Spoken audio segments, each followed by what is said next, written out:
Yung isang dogi mga boss, oh. Nasaan kaya yung mga kasama niya? Nasaan na naman yung mga kasama mo, oh? Halika dito.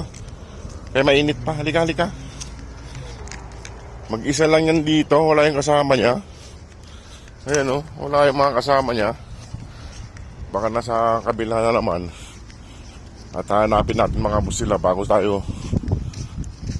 natin sila pakainin. Ayan, oh. Mag-isa niya lang dito.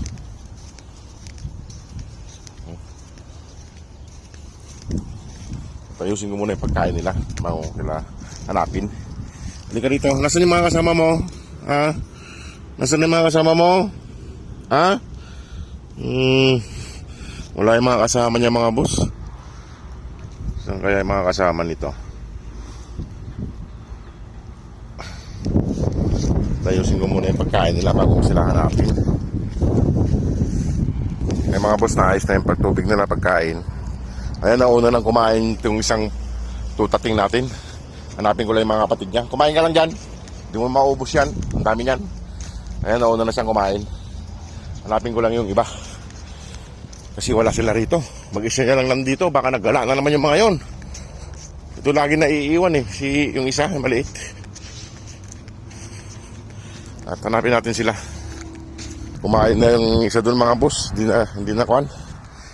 Hindi na sumama, kumain na siya. Nagugutom siguro siya.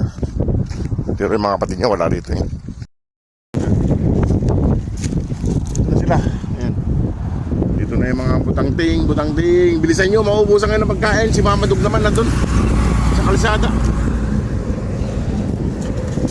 Ano mga puso? Dito na silang tatlo.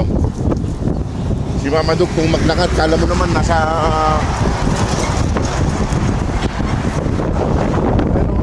maglakad pa.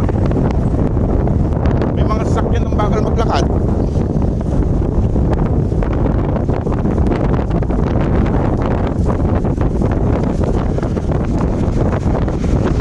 You know, may mga nagdadaan ng sasakyan. Si Mama Dug kung maglakad, kala mo nasa namamasyal lang sa Nita Park. Ayan o.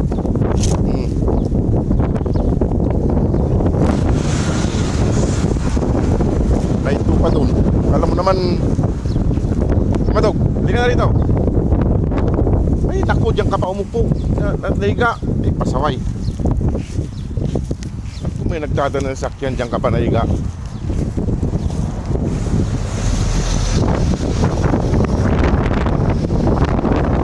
Nagdadaan ng sakyan. Pasaway. Halina. Kumain na lang dun na, maubos na yung pagkain nila mga boss. Nandun yung kapatid nila sa kabila. Bilisan nyo, maubusan kayo ng kapatid nyo. Kaya mga boss, pakainin ko na sila doon.